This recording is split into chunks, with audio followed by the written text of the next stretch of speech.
Émotionnel ou rationnel, en accord ou à l'opposé. Les rencontres de l'heure. Ces jours de budget à Ottawa, quelle sera l'ampleur du déficit? Où on va aller chercher davantage d'argent? Marc-André, Yasmine, bonjour à vous deux. Bonjour. Allô, allô? Alors, c'est des questions qui sont dans l'air actuellement parce que, Yasmine, on s'inquiète. Si on ne veut pas franchir la barre du 40 milliards de déficit, on n'aura pas le choix. Il va falloir aller piger dans les poches de certains. Oui, et il y a aujourd'hui une bonne et une mauvaise nouvelle. La bonne nouvelle, c'est que le striptease est terminé. C'est terminé. Oui, enfin. On a assez vu. On ne pouvait plus. On a assez vu. Il culmine avec les souliers de Christophe Freeland. Là. On a vu qu'hier, il est parti à 230 pièces. À 230 pièces. Je sais pas c'est quoi le message. D'habitude, on essaie de nous envoyer un message avec l'achat de souliers. On se rappelle d'un Raymond Bachand qui a emmené ses souliers chez le cordonnier lorsque c'était un budget qui était difficile.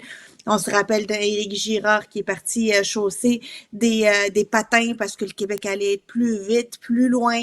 Là, c'est des souliers.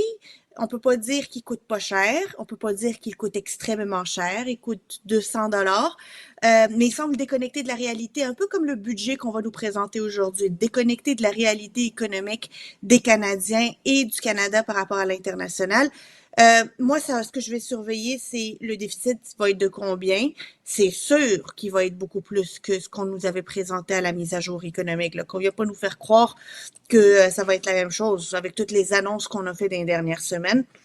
Et la deuxième chose que je vais surveiller, c'est la colonne des revenus. Parce que quand le gouvernement va taxer, là, que ce soit les plus riches ou les moins riches, quand il va taxer, c'est qu'il n'arrive pas à mousser des revenus, c'est qu'il n'arrive pas à créer de la richesse, c'est qu'il n'arrive pas à générer des revenus autres que par la fiscalité des particuliers. Et ça, c'est jamais une bonne nouvelle. Un gouvernement qui dépend de la poche des contribuables, soit-il riche ou moins riche, là, c'est jamais une bonne nouvelle. Il devrait lui-même créer de la richesse, normalement avoir des entreprises, des investissements qui vont pouvoir développer des filières, qui vont pouvoir lui ramener des recettes fiscales qui n'ont rien à voir avec les contribuables pour pouvoir les investir.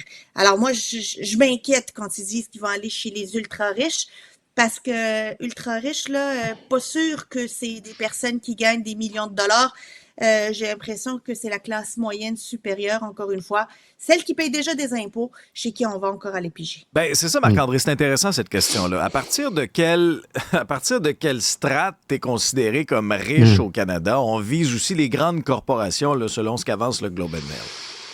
Ouais, l'an dernier, dans son budget, Mme Freeland avait ciblé là, les Canadiens qui gagnaient 300 000 $ et plus. Là. Donc, ça, c'était une chose. Mais là, ce qui est le gros point d'interrogation pour moi, c'est clair qu'ils vont aller chercher plus d'argent parce que ce qu'on me répète du côté d'Ottawa depuis plusieurs jours, là, c'est que cette braquette-là, cette fourchette-là d'un déficit autour de 38, 39, 40 milliards, là, ça va être là.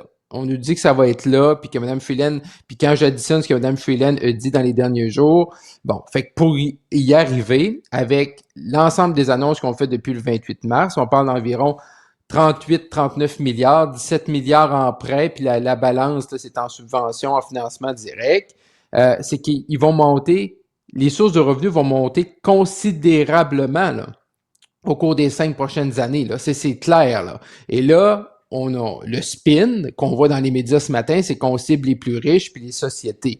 Mais est-ce que ça va vraiment être ça? Parce que là, moi, ce que je me pose la question, c'est que c'est tellement important les sommes qu'il faut aller chercher.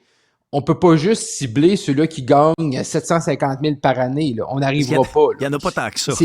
Non, c'est là. Et là, hier, je me suis dit, hier soir, en me préparant pour la journée d'aujourd'hui, on va parler du budget. J'ai dit, c'est quoi les idées? Là? C'est quoi les options qu'ils ont devant eux? Puis, quand tu regardes la plateforme des libéraux en 2021, tu n'en trouves pas vraiment là, qui vont te permettre d'aller chercher des milliards par année ou sur 5 ans. Mais je pense que la réponse à nos questions, là, c'est à la page 41 de la plateforme du NPD. Là. Ah oui, c'est quoi? Oui, page 41-42. Là. Mais on parle d'augmenter l'inclusion sur le gain en capital. On parle de taxer les plus riches, d'augmenter le taux d'imposition des sociétés, de faire d'augmenter une taxe sur les surprofits, également les produits de luxe. C'est pas dans la plateforme libérale, là. C'est tout ça. Puis ce qu'on voit, ce qu'on peut lire, tantôt tu faisais référence en entrée de jeu du Globe and Mail, tout ce qu'on lit sur CBC, Radio-Canada, dans le Journal de Montréal, un peu partout, mais tous les potentiels ou ce que les fiscalistes, économistes ont suggéré au gouvernement se retrouvent à la page 41-42 de la plateforme du NPD en 2021. Là. C'est un très bon point, Marc-André, ce que tu viens d'amener là. Donc, c'est pas un budget à l'encre rouge. C'est un budget à l'encre orange. Orange du NPD. Puis, mais je suis pas rassuré, là. Dans l'esprit de Jack Meeting, très de gauche, à partir de quand t'es riche? T'es riche à quand? Très tôt. Très, très tôt. Ben, tu sais. Dès que tu fais un peu d'argent, t'es riche. Là, moi, je suis toujours impressionnée par les mots qu'on utilise. Taxer les surprofits. C'est quoi un surprofit? On peut-tu nous l'expliquer? À partir de quand, au Canada, quand tu fais un profit, c'est plus bon? À partir de quel niveau de profit pour une entreprise tu rentres dans la braquette des surprofits? Là, on va-tu avoir des fonctionnaires qui n'ont jamais entrepris de leur vie, là, qui n'ont jamais fait une entreprise, géré une entreprise, dégagé des profits, qui vont commencer à juger, ouais, non, t'as bien trop, l'entreprise, ça fait trop d'argent, là, tu vas payer plus.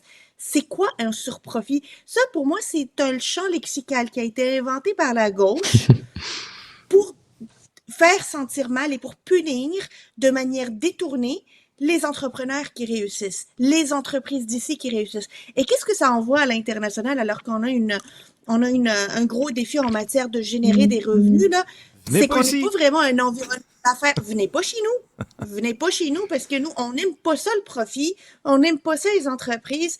Puis si tu fais un tant soit peu d'argent, ben tu vas être taxé. Honnêtement, là, j'ai hâte de voir ce discours-là, mais c'est un budget NPD, comme le disait Marc-André. Là, c'est le NPD qui dépose son budget, puis c'est Chrystia Freeland qui va le lire. Oui, puis surtout que c'est sûr que si on fait un sondage demain matin, puis êtes-vous d'accord pour qu'on taxe davantage ceux qui gagnent 1 million par année? Là? Ben, c'est sûr que toutes les personnes qui gagnent pas 1 million par année vont dire hey, oui, bravo, vas-y, fais ta part. T'sais. Mais déjà qu'au Canada puis au Québec, on a un taux d'imposition qui est progressiste. Donc, plus tu gagnes d'argent, plus tu vas payer d'impôts. Ça, c'est une chose. Mais également, c'est le message que ça envoie. Là, c'est un gouvernement qui fait 2 semaines des annonces, qui arrête pas de dépenser, puis que les gens, là, qui en 2 semaines, là, dépenser 40 milliards, puis avec des prêts, puis des subventions, tout ça, c'est à tous les jours tu dépenses. Puis là, à la fin, mais tu dis pour balancer, je m'en remets en quoi? Je me remets pas en fait qu'on a une croissance économique plus élevée. C'est que je vais piger de l'argent dans la poche des gens, là, qu'ils soient millionnaires ou pas, que ces gens-là. Et comme je disais tout à l'heure, c'est que c'est tellement important les sommes qui doivent aller chercher pour garder leur fameux autour de 40 milliards puis conserver leur fameux ratio dette-PIB, que ça peut pas être juste les ultra-riches, là. Il y a des mesures, j'ai hâte de voir l'étendue des mesures, puis après ça, des analyses des fiscalistes, parce que ça peut pas juste être ça, là, parce que là, il faut aller chercher du 3, 4, 5 milliards par année, là, parce que pour les chiffres, là, ce qui est important en plus, c'est que Mme Freeland, ça fait 2 semaines qu'elle spin 40 milliards, là, OK, mais elle fait un spin en surestimant le déficit, parce que sa projection de v'là un an là, pour cette année 24-25, c'était 35 milliards. Là. Après ça, elle est arrivée à l'automne avec un 3 milliards de plus, à 38, et là, elle nous dit 40. Fait que même elle, bon, on va dire peut-être 5 milliards, c'est pas beaucoup, là, mais même elle surestime ce qu'elle avait annoncé v'là un an de 5 milliards. Pour l'année 24-25. Là. Fait que ça va être intéressant de voir où ce qu'elle va terminer, mais c'est clairement aujourd'hui, là. Je pense que ça va être même un défi de communication pour Mme Freeland et son équipe. On voit qu'ils n'ont pas été très, très, très bons sur la taxe sur le carbone. Là. Fait que s'il faut qu'il y ait là, une petite faille, là, surtout pour M. Poilievre, là, qu'elle va dire que c'est pour les ultra-riches, mais que finalement l'application est pour des gens de la classe moyenne, là. Mme Freeland va trouver le temps long. Oui, non, c'est clair. Revenons sur le discours de Paul Saint-Pierre Plamondon au Conseil national du Parti québécois à Drummondville. On a parlé, oui, d'habitation, d'immigration, mais ce qui a retenu l'attention, c'est le discours enflammé sur la souveraineté. Selon PSPP, il y aura un référendum d'ici la fin de la décennie. On parle du référendum de la dernière chance. Est-ce que, Marc-André, tu es d'accord avec la sortie des partis d'opposition en disant que c'est une position radicale? Non, ben, je veux dire, que le PQ dise qu'ils tiennent un référendum, moi, je trouve pas ça radical ou extrémiste ou peu importe là, les mots du même genre. Là. Je veux dire, moi, j'aime ça, voir un chef du Parti québécois qui s'assume, qui le Ben dit, oui, qui va en enfin. faire un. Là où je suis peut-être un peu, je suis moins d'accord de ce qu'il dit que le Canada veut effacer le Québec. Là, ça c'est de jouer sur la peur. Là. Je pense pas que c'est le cas. Est-ce que les politiques de Justin Trudeau sont habiles présentement en termes d'immigration? Non. Ils sont pas très bonnes pour le Québec, mais ils sont pas plus bonnes pour l'Ontario, la Saskatchewan puis la Colombie-Britannique parce qu'eux aussi ont des défis. La crise du logement, là, elle est partout présentement, pas juste au Québec. Non, je trouve pas que c'est radical. Moi, ce que j'ai moins aimé, cependant, c'est le côté comme, tu sais, c'est sûr qu'il va en avoir un prochain référendum, c'est sûr qu'on va voter d'ici 2030, car moi, je suis convaincu qu'à l'interne, même si le PQ remporte en 2026, puis s'il voit que la souveraineté est encore à 35%, c'est pas vrai que les péquistes vont aller faire un référendum perdant, là. Hein, quand Bernard Landry nous parlait des conditions, tu sais, dans le passé, sur Bernard Landry, Lucien Bouchard, tu sais, d'avoir des conditions gagnantes, là. Puis M. Landry avait dit en 2003 d'avoir la certitude morale de le gagner. Oui, Ben, ça reste que les gens avant lui, là, avant M. Saint-Pierre Plamondon, tu sais, Lucien Bouchard puis Bernard Landry, là, c'est pas des deux de carreau, là. Tu sais, je veux dire, ils ont pensé à leurs affaires, là, puis c'est sûr qu'ils n'allaient pas amener le Québec à un référendum perdant. Si M. Saint-Pierre Plamondon veut nuire au Québec et à sa formation politique, là, qui se lance dans un référendum perdant où l'option du oui terminerait à 38, 39, 40%, ben là, ce serait vraiment la fin pour sa formation politique. Puis également, ce serait un œil au beurre noir pour le Québec. Là. Yasmine? Moi, je pense pas que c'est radical. Par contre, Monsieur Paul Saint-Pierre Plamondon oublie qu'il a besoin de se faire élire en 2026 avant de pouvoir faire son référendum. Comme Puis une hier, étape ça a été importante, nommé hein? Il y a comme On a une sauté. étape importante. Petit détail. On dirait que ça y est, là, les intentions de vote sont claires. Là, les Québécois se sont déjà prononcés. Je vais être premier ministre 2026. Ben, il y a un petit détail qui s'appelle une élection dans laquelle il peut y avoir de l'incertitude. Donc, on ne peut pas dire qu'il est certain qu'on va avoir un référendum d'ici 2030. Non.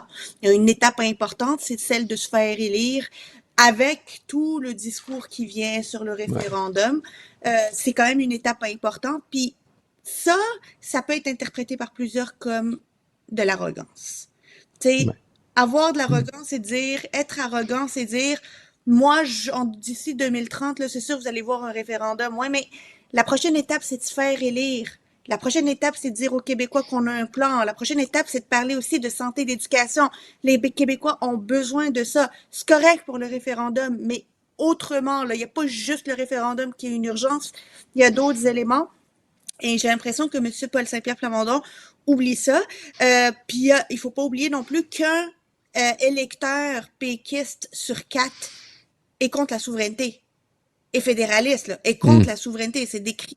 Fait que, quand il parle même à ses électeurs, là, il peut en faire fuir. C'est important. Tu sais, là, il est rendu au sommet des sondages. Il faut s'y maintenir. Il faut pas faire pour exprès pour descendre des sondages. Ça va être toute une job que de maintenir un discours cohérent, un discours qui rejoint les Québécois pendant les prochaines années. Je sais pas si vous avez pris M. Saint-Pierre Plamondon avec notre collègue Mario Dumont là, hier avant midi, et M. Saint-Pierre Plamondon disait que sur la scène, il a changé un mot dans son discours. C'est ça, là. Il était pris d'émotion. C'est ça, le mot certitude, là, il le dit, là, c'était dans l'émotion, là. Parce que c'est marqué dans son discours, c'est marqué évidence. Donc, c'est évident. Ça, c'est dangereux. OK? Parce que dans un sujet comme ça, qui divise le Québec, où tu as des gens qui sont pour le oui, pour le non, ou entre les deux, ben là, si tu commences à changer des mots sur la scène, là, à 2 ans et demi de l'élection, là, ça va être quoi rendu en campagne, là? Hein, s'il est énervé, puis que là, il trouve que la campagne va bien, puis qu'il est à une semaine du pouvoir, puis je pense qu'il y a un apprentissage là, pour M. Saint-Pierre Plamondon dans des enjeux comme ça, puis tout autre enjeu de changer des mots sur la scène, parce que tes mots avant, là, dans la préparation, tu les as pesés, tu les as analysés. Qu'est-ce qu'on dit? Est-ce qu'on fait un crescendo? Qu'est-ce qu'on va dire aujourd'hui? Qu'est-ce qu'on va dire dans 6 mois? Qu'est-ce qu'on va dire rendu à la campagne? Il y a un apprentissage. Si j'étais dans l'entourage de M. Saint-Pierre Plamondon, là, je dirais, Paul, fais plus ça. Parlant de déclarations qui font réagir, Québec solidaire pense que les immigrants peuvent contribuer à régler la crise du logement. Donc, Yasmine, Est-ce qu'ils sont allés à la même école que Marc Miller, qui pense que les immigrants vont bâtir les maisons? Ben, on dirait. Bon, en fait, c'est pas pour dire qu'ils ont raison, mais ils n'ont pas tout à fait tort. Évidemment, l'industrie de la construction est une industrie qui connaît une énorme pénurie de main-d'œuvre et qui fait en sorte que ça ralentit les mises en chantier, incluant ceux des logements sociaux, des logements abordables et des logements tout court.